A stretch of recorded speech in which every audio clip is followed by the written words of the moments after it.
Who is Randy? Don't bring anyone mother into this. Yo, mom in the fucking stand! Okay, kids in the hall chat. Yeah. I have to do it. What's your pronoun? What's your pronoun?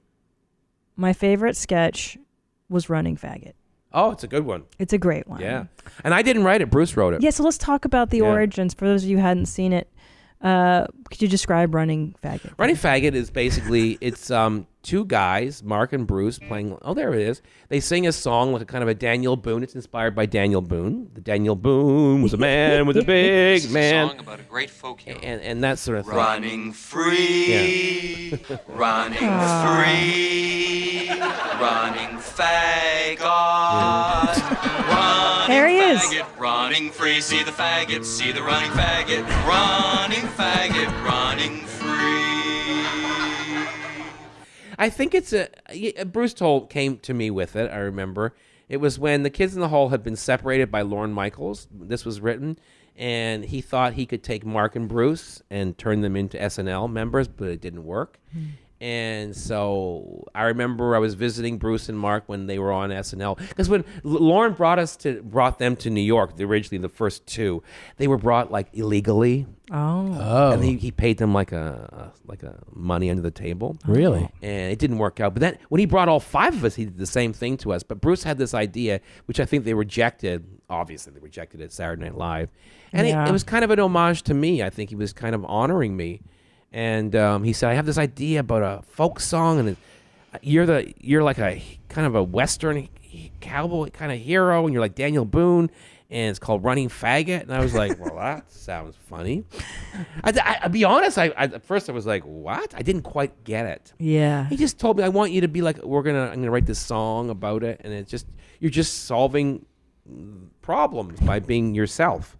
And he wrote it, and I thought it was really great. Because the character solves all the world's problems. Yes, like, he does. hey, what should we do? These guys over here, we're in a war. Should I go shoot them? And you're like, or you could go talk to them. The Indians. Talk to the Indians. Yeah. He's like, oh, thank you. Should I just kill them all? Yeah. And people, I think when we first did it, it was fascinating because when we first started doing it, that's from our vault. Like that was stuff before television. And when we would do it, quite often guys would come up to us and go, we really liked it when you stuck it to the faggots. And we would say, no, actually, we're actually not. He's the hero, yeah. And then they would go, actually, I am gay. And they're like, come on, no fucking way. I'm going, no, I actually really am. It's actually honoring me. And they're like, it didn't really compute. Yeah. You have to remember, a very different world. Like in the 80s, the idea of paying homage to a gay man was not on the table in any way. It hadn't even been. It wasn't even. It was a bill that hadn't even been introduced yet. Right. So They're basically like, you're lucky we don't kill you. Yeah, like what? We hate. Yeah. I mean, homosexuality was open. Comedy, gay men in comedy were literally. It was open season. Yeah. Oh my God, Eddie, you watch those Eddie Murphy specials. Yeah. They're shocking. Yeah. The first 10 minutes of Raw and Delirious are literally fag before he even tells jokes. I know. I remember we were talking about this once about how, the world's really changed with regard to that in the last, I would say I started stand-up, I've been doing stand-up 17 years. And I remember early on, even like for the first of these last 17 years, for the first 7, 8 for sure, you could even just imply that someone was gay. That's right. And that'd be hilarious. That's like it. they would be like if there were two guys, they'd be like, what are you guys together? Everybody would laugh. And then, the crowd And then now if you go like, are you guys together? Everyone's like, well, maybe they are together. It's a total like shift. Absolutely. And if you could just, say they're hack jokes, but like somebody would say something just about, not like that's gay, like that's lame, but if somebody was just like, and then a guy came in and looked at, it's like something about like a man just being gay. That was the punchline. There was no need for any jokes. Yeah. Like I remember when I was very young, and I did go to about 4 or 5 open mics at Yuck Yucks in Toronto when I thought I could actually be a stand-up comic, and I wasn't even out, but they could tell. And when the comedians would introduce me, and some of them you might know, but I'm not punitive right now. I'm not in that phase. Right now. I'm waiting. I have so many. You have a good list. I have areas list. I You know, love do you watch it. Game of Thrones? I got a list in my pocket Yeah. of people that have wronged me. Oh. That if they do something, and I'm like, I'm a gentleman. I'm an empathetic man. I'm a man full of forgiveness, but don't fuck with me because I know what you did. Yeah. But they would do things like they would wipe the mic and go, I don't want to get AIDS. Oh. That's how I was introduced. Wow. Wait, introduced? Brutal. After I'd come on, So- and they would do that on they'd go, stage? we got to wipe the AIDS germs off. Wow. And then I would be called faggot. I mean, every time I went up, I was called a faggot. Wow. And then the fourth time, I lost it. I jumped into the audience and I got into a fight, and that was the end of me.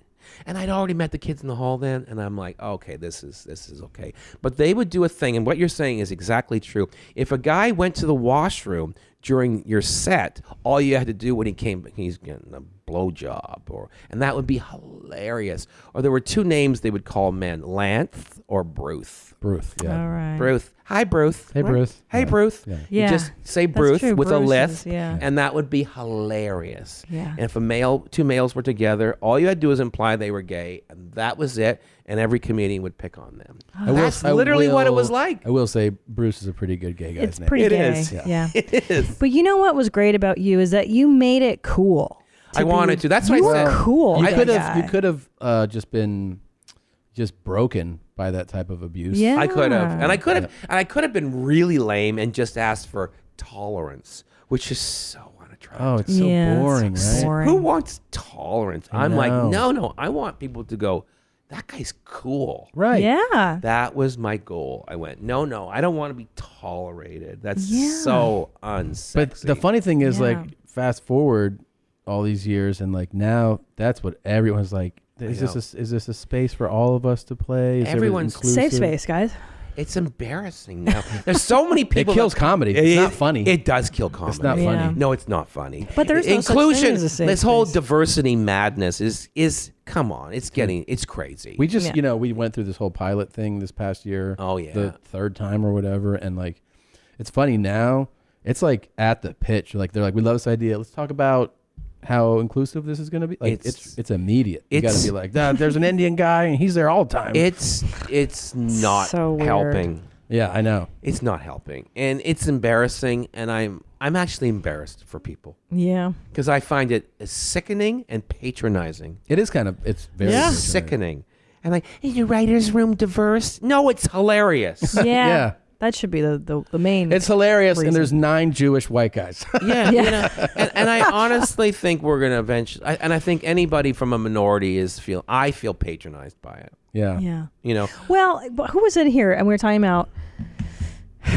I should be if I'm offended when guys make jokes against women or something. And they remember who the fuck was it? And they're like, "But you're a comedian before you're a woman." That's right. And I'm like, yeah, absolutely. I Someone am. can make a joke about, like, we play that drop, stupid broad, women are Yeah, stupid. yeah. I don't give a fuck. It's funny. It's Yeah. stupid. Because it's true, though. You are a comedian. Because I am stupid. And women are Oh, stupid. and women are Yeah. stupid. I am. Yeah. I'm the But, same too. I'm a don't you comedian.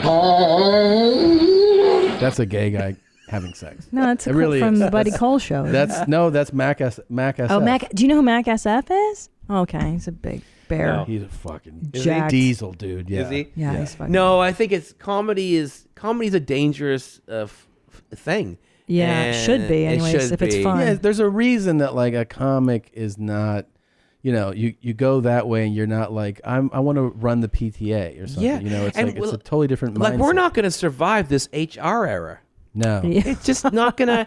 You imagine We if- are different, and Yeah. I don't want to be held to the same standards as the insurance companies. Right. Yeah. And it will just—it's art for God's sake. Can I say the A word? Can I? Yeah. I mean, it's ludicrous, and I think we're gonna eventually. And I also believe that diversity, it's happening.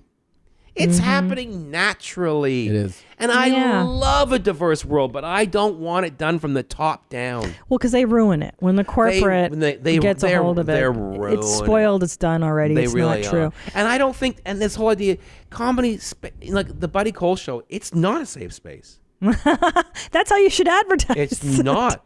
And Yeah, good. and if no matter what you are, I will come for you. Dude, you Good. should think about at your showroom putting up some signs of like, this is not a safe place. Yeah. I do like that. Crying your fucking tears. Yeah, and Cry baby.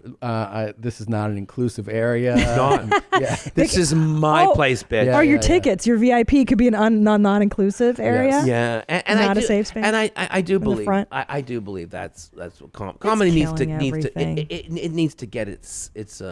mojo back. It is. I mean, and I will say podcasts like this, comedians like my husband, myself, and Joe Rogan and Joey Diaz, we're completely not social justice.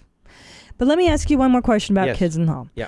How did you get away with doing sketches like Running Faggot? And you were so pushing the envelope, Yeah. especially for American television. Because Yeah. I watched you guys, it was on Comedy Central. You guys built Comedy Central. We did essentially. in a way. We were kind of like the mortar You didn't you did. Yeah. That was the first show. for no money. Oh, We had don't tell me that. We had the worst contract since the Negro Baseball League. Yes. Let me It had to be say. terrible. Like no. terrible. Oh. No, they had a deal, such a sweetheart deal. They could play every single episode 4 full times, which means they could go through, and there's a lot of shows, 120 episodes. So they could play that entire cycle 4 times before we got any residual. No. And so I've never received a residual from Comedy Central. All of that was done for free. What? Well, maybe that's No. why they played it so That's much. because they could. They had Because they could. such a great But deal. it was on 24. Every time I'd turn on Comedy Central in high school, you guys were there. And that's how I became familiar. And that's it. So that was part, like. So they were like, yes. we're going to do this 4 times, you guys. Yeah. And then that's it. And just we were shelved it like, after that. and what they, there was a lot of, I made some very big mistakes. I went in and I confronted the head of Comedy Central and said, don't fuck with our material. That was a dumb thing to do. Because we had a deal that they were breaking. They were not allowed to cut, they were not allowed to put in commercials in between sketches. Like you had to play out the full sketch. But some of the sketches were quite long. And so they started stopping sketches in the halfway point and then putting in commercials, and I went ballistic. Yeah. I actually went down to Comedy Central and demanded an audience, and then screwed the rest of my career. But I did the right thing, but at the wrong time Right. and in the wrong way. Yeah, yeah, it's a learning lesson. Yeah. But, Yeah. we definitely had a bad deal. Oh. But we also, the one thing we did have that was smart was that we owned our characters. But it's also why Lorne never Right. made movies with us, Really? because he didn't own any of our characters. Oh. Yeah. That's why there's no Chicken Lady movie or no Oh, the chicken. Crushing Your Head lady. movie or Oh, no the Buddy Crushing movie. So for the Your Head. SNL movies, he owns the character. Yes. Yeah. God Gotcha. damn it. Yeah. Now that Crushing Your Head stuff, I mean, there wasn't a Oh. kid in the world that wasn't No, doing and that that. was the biggest. That was so fun. That was the actually. biggest thing that came out of us. But Crushing your head, I'm crushing even your that head. didn't get a movie. I mean, Mark he put him on Saturday Night Live, but he because he never owned that character. Ugh. Yeah. But now we're in talks. Hey. Good. And We're you did talking to Kids in the somebody Hall else. live. And we're going to get a too. Buddy Yeah. Cole special out there. We're hoping. Hell Yeah. yeah. Yeah, we're hoping. Hi, Jeans. Did you like that highlight? Well, you can watch an entire episode here or more highlights here, but definitely subscribe here. That way you can, get the latest videos as they drop. For real, 4 strokes.